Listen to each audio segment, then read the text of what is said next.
लकड़ी की ऑटो। सिंहपुरी नाम के एक गांव में धर्म और करम करके दो दोस्त रहते थे। वह दोनों ऑटो चलाते थे। धर्म एक अच्छी और ईमानदार आदमी था, लेकिन करम हर वक्त पीता था और बहुत ही लालची और खड़ूस आदमी था। एक दिन जब करम ऑटो स्टैंड पे था, तभी धर्म ऑटो में आता है। धर्म उतरकर वहीं पर बैठे हुए एक बूढ़े आदमी को खाना और पानी देता है। तभी करम ऐसा बोलता है, अरे भाई धर्म, तुम पागल तो नहीं हो? तुम रोज आकर इस बुढ़े आदमी को खाना और पानी देते हो, इससे क्या फायदा है? देखो करम, हम तंदुरुस्त हैं, काम कर सकते हैं, लेकिन ये बुढ़ा आदमी क्या काम करेगा? और उसको खाना तो पड़ेगा ना। दूसरों को मदद करने में आनंद ही कुछ और है। तभी वहां पर दो लड़कियां आते हैं और ऐसा बोलते हैं, धर्म भैया, हमें एमजी रोड जाना है, चलोगे क्या? हमें इस करम के ऑटो में नहीं बैठना है। ये सारा दिन पीता रहता है और लड़कियों से इसका बर्ताव भी अच्छा नहीं है। तभी करम ने ऐसा बोला, ठीक है मैडम, उसके ऑटो में ही चले जाओ ना। उसके ऑटो क्या सोने से बना है क्या? बड़े आए एमजी रोड जाने वाले। रोज रोज इस धर्म की पॉपुलैरिटी इस गांव में बढ़ती जा रही है, मुझे कुछ करना होगा। जब धर्म वापस आता है, करम उसको पानी लाने के लिए बोलता है। जैसे ही धर्म पानी के लिए जाता है, करम उसके ऑटो पर दारू डालकर मैचिस जलाकर ऑटो जला देता है। धर्म लौट के देखा तो पूरा ऑटो जलकर राख हो जाती है। अरे मेरी ऑटो, मेरा पूरा परिवार इसी ऑटो पर आधारित है, अब मैं कैसे जीऊंगा? तभी ऑटो स्टैंड में बैठे हुए बुढ़ा आदमी ने यह सब देखकर ऐसा बोलता है, बेटा तुम उदास मत हो, मैं बुढ़ा आदमी नहीं हूं बालक, बल्कि एक स्वामी जी हूं। तुम मुझे रोज खाना देकर मुझे बचाया है। ये लो थोड़े लकड़ियां, इसको तुम्हारे जले हुए ऑटो पर रखना और देखना तुम्हारी सारी दुख दूर हो जाएंगे। जैसे ही धर्म ने उन लकड़ियों को लेकर जले हुए ऑटो पर रखा, उसका पूरा ऑटो लकड़ी की ऑटो में बदल जाता है। बेटा, ये ऑटो अभी पानी में भी चल सकता है और इसको कोई भी जला नहीं सकता। इसे चलाकर खुशी से रहना बेटा। धर्म खुशी खुशी से ऑटो चलाने लगा। ऑटो में चढ़ने वाले सभी उसकी तारीफ करते थे। धर्म उसे तालाब में और नदी में भी चलाता था और सबको आनंद करता था। ये बात करम से देखी नहीं गई। उसी दिन रात को करम धर्म के घर जाता है और ऑटो को देखता है।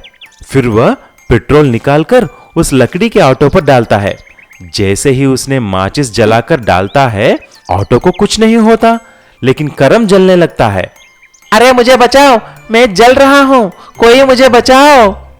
धर्म दौड़ता हुआ आता है और जलते हुए करम को देख स्वामी जी को प्रार्थना करता है। कुछ ही देर में सारी आग बुझ जाती है। तभी करम शर्मिंदा होकर धर्म से माफी भी मांगता है।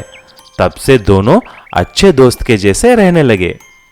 ऑटो रिक्शा मरम्मत वाला। चांदपुर नाम के एक गांव में सूरज करके एक आदमी रहता था। सूरज एक ऑटो किराए पे लेके रोज चलाता था। ऐसे ही आए हुए पैसों में से किराए देकर बचे हुए पैसों से ही अपना घर चलाता था। लेकिन सूरज के पास कुछ खास पैसे नहीं बचते थे। इसीलिए एक दिन उसकी बीवी ने ऐसी बोली, देखिए जी, अब तक जो हो गया सो हो गया। आप ऐसा ही किराए के ऑटो चलाएंगे तो कुछ नहीं बचेगा।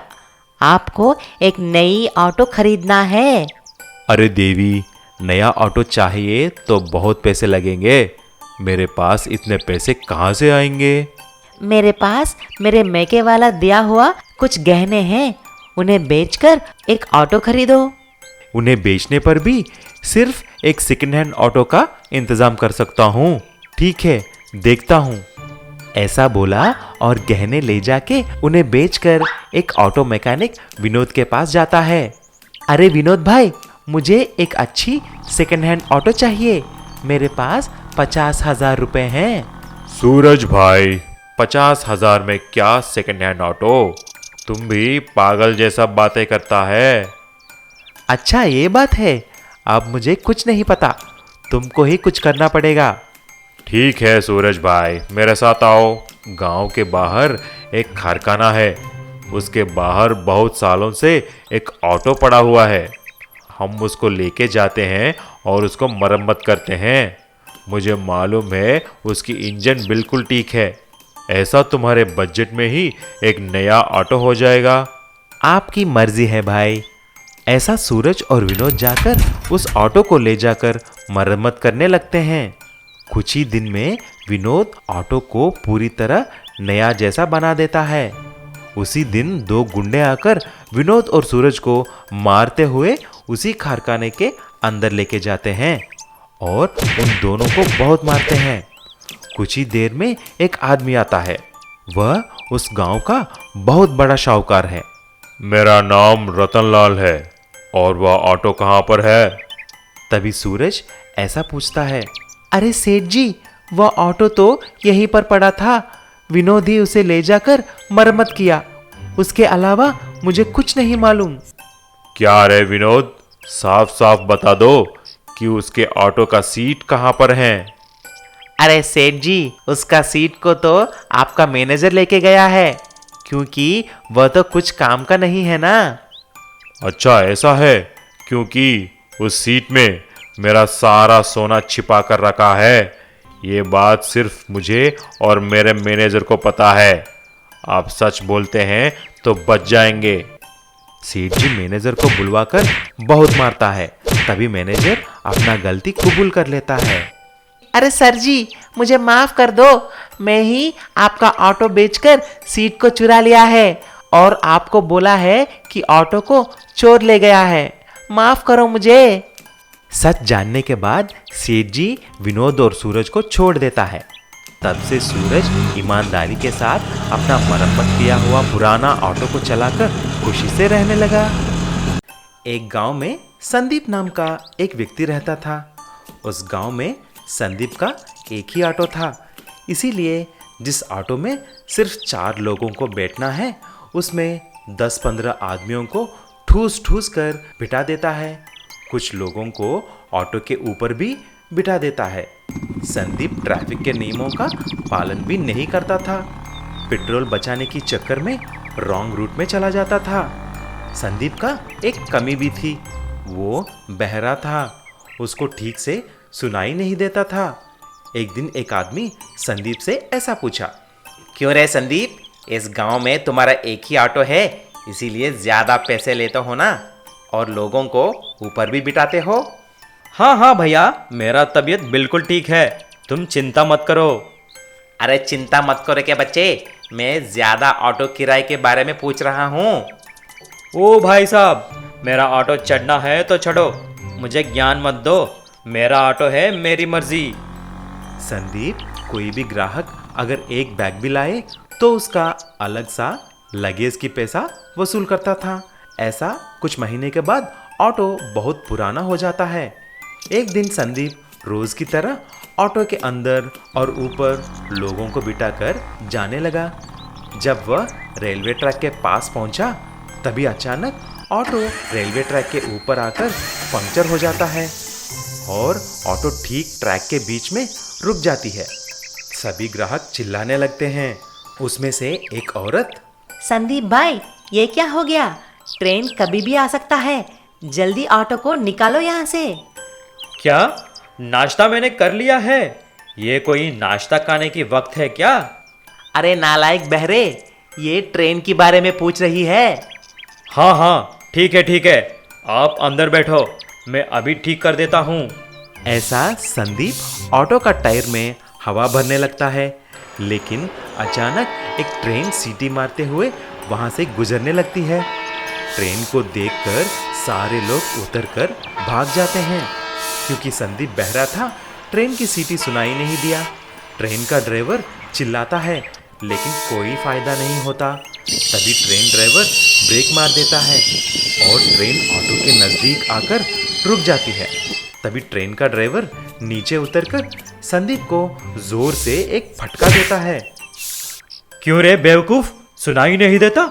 मेरा ब्रेक मारने में 1 सेकंड की भी देरी हो जाती तो तुम अभी तक अल्लाह को प्यारे हो जाते। इतने में रेलवे डिपार्टमेंट का एक आदमी भागता हुआ उधर आता है। ड्राइवर साहब, शुक्र है जो संदीप ने उसकी ऑटो से आपका ट्रेन को रोक दिया है। यहाँ से आधे किलोमीटर के बाद ट्रैक पूरा खराब हो गया है। अगर आप जाते तो ट्रेन गिर जाती। संदीप ने अनजाने में बड़ी खतरे को रोक दी है। तभी सारे लोग उसकी प्रशंसा करने लगे। अगले दिन सरकार ने संदीप को ट्रेन को बचाने के लिए इनाम भी देती है। अनजाने में लालची ऑटो वाले ने ट्रेन को बचा लेता है। गोल्डन ऑटो वाला चंदर श्यामनगर में अपने पिता के साथ रहता था। वह कोई काम नहीं करता था, बस पूरा दिन आवारा लड़कों के साथ इधर उधर घूमता रहता था। चंदर के पिता एक ऑटो ड्राइवर थे। उन्होंने एक दिन गुस्से में चंदर से कहा, चंदर तू कब तक यूं आवारा लड़कों के साथ घूमता रहेगा? बेटा कोई काम धंधा क्यों नहीं करता? देख मैं अब बूढ़ा हो चुका हूँ। अगर तू कोई काम करे तो मैं तेरी शादी वादी करके गांव वापस चला जाऊं। यह सुनकर चंदर अपने पिता से कहता है, मुझे नहीं करनी नौकरी वोकरी, मुझे तो कोई काम करना है। अरे क्या काम करेगा तू? पिताजी मैं ऑटो चला लूंगा, लेकिन किराए का नहीं, मैं खुद का ऑटो चलाऊंगा। क्यों बेटा क्या बात है? तुम किराए का ऑटो क्यों नहीं चलाना चाहते? मैंने भी तो सारी उम्र चलाया है। नहीं पिताजी, इसीलिए तो आप कुछ नहीं बचा पाए। सारा पैसा तो आप किराए में ही दे देते थे। मैं तो बस अपना ऑटो ही चलाऊंगा। यह सुनकर चंदर के पिता सोच में पड़ जाते हैं और वो मेहनत करके एक एक पैसा जोड़कर चंदर को एक ऑटो खरीद कर ला देते हैं। यह देखकर चंदर खुश हो जाता है और अपने पिता से कहता है, पिताजी आपका बहुत बहुत धन्यवाद। अब देखना मैं कैसे इस लोहे के ऑटो को गोल्डन ऑटो में बदल देता हूँ। अगले ही दिन से चंदर ऑटो चलाना शुरू कर देता है और वह अपना काम बहुत मेहनत और ईमानदारी से करता है। वह कभी भी किसी सवारी को जाने से मना नहीं करता था। अरे भैया ऑटो रिक्शा वाले जरा रुकना, कृष्णा गली चलोगे? हाँ हाँ मैडम जरूर चलेंगे। कितने पैसे लोगे? मैडम जितने पैसे मीटर में बने वही दे देना। मीटर से चलोगे? अरे वाह, ये बात तो आजकल सुनने को भी नहीं मिलती।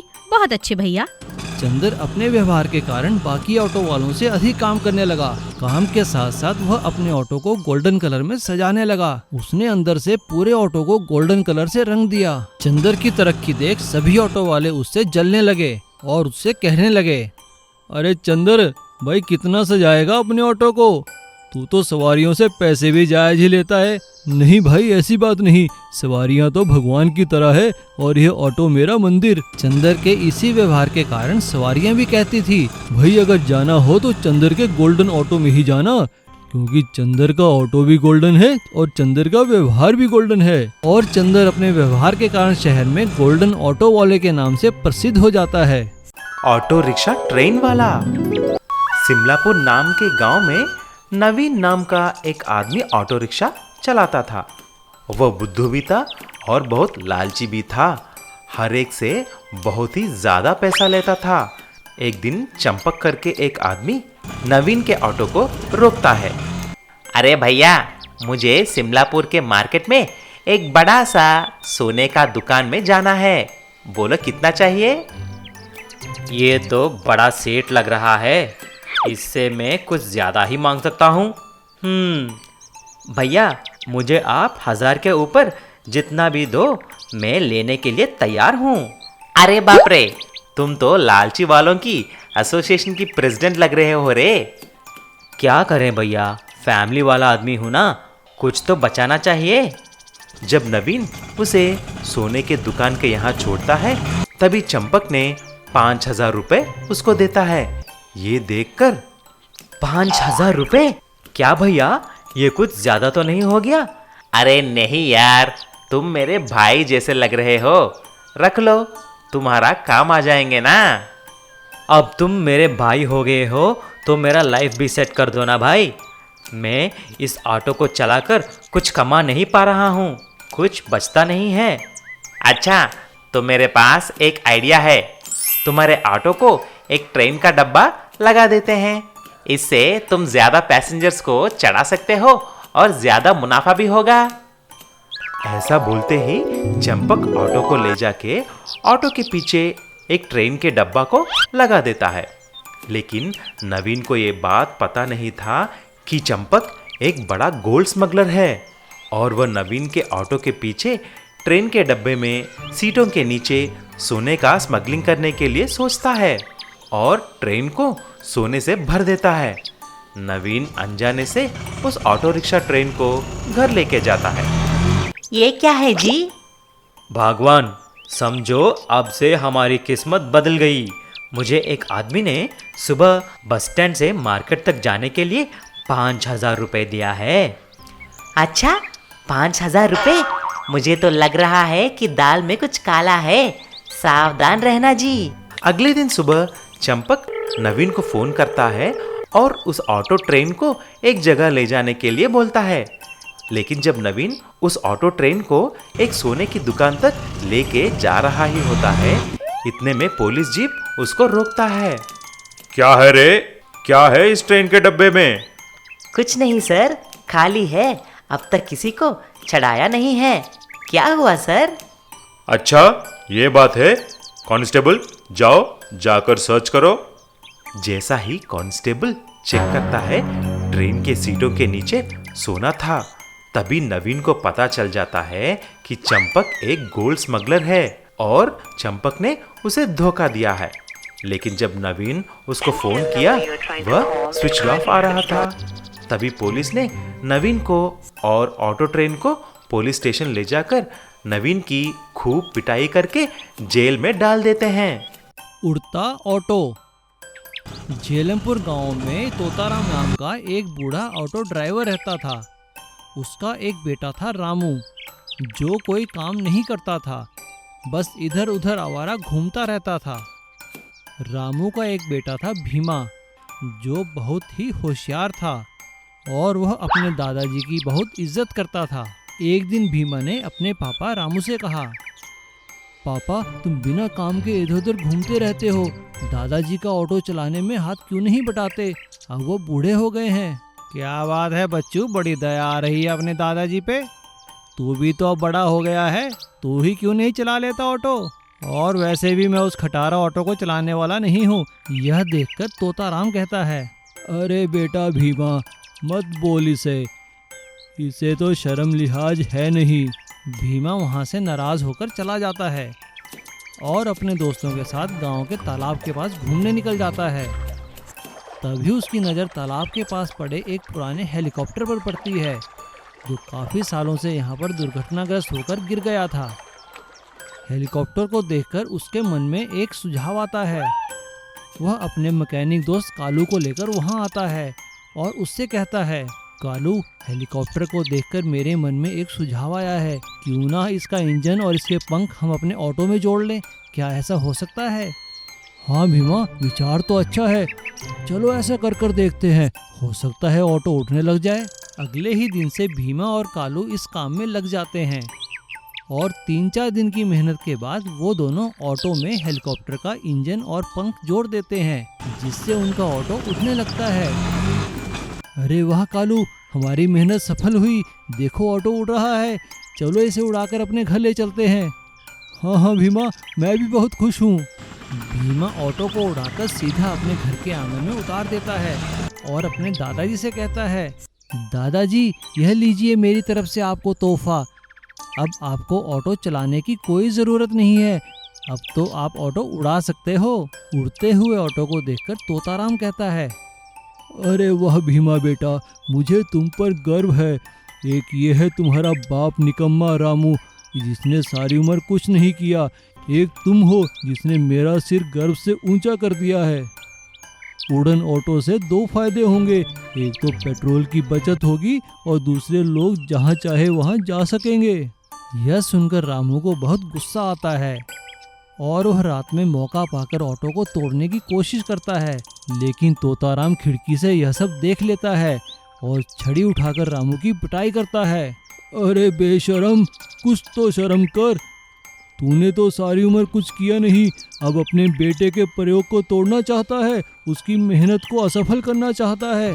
शोर सुनकर सभी लोग वहाँ इकट्ठे हो जाते हैं और रामू शर्म के मारे पानी पानी हो जाता है और वो कसम खाता है कि आइंदा कभी ऐसा काम नहीं करेगा और मेहनत करके अपना घर चलाएगा। इधर भीमा और कालू के उड़न ऑटो की खबर सुनकर गांव के मुखिया वहां पहुंचते हैं और उनकी प्रशंसा करते हैं।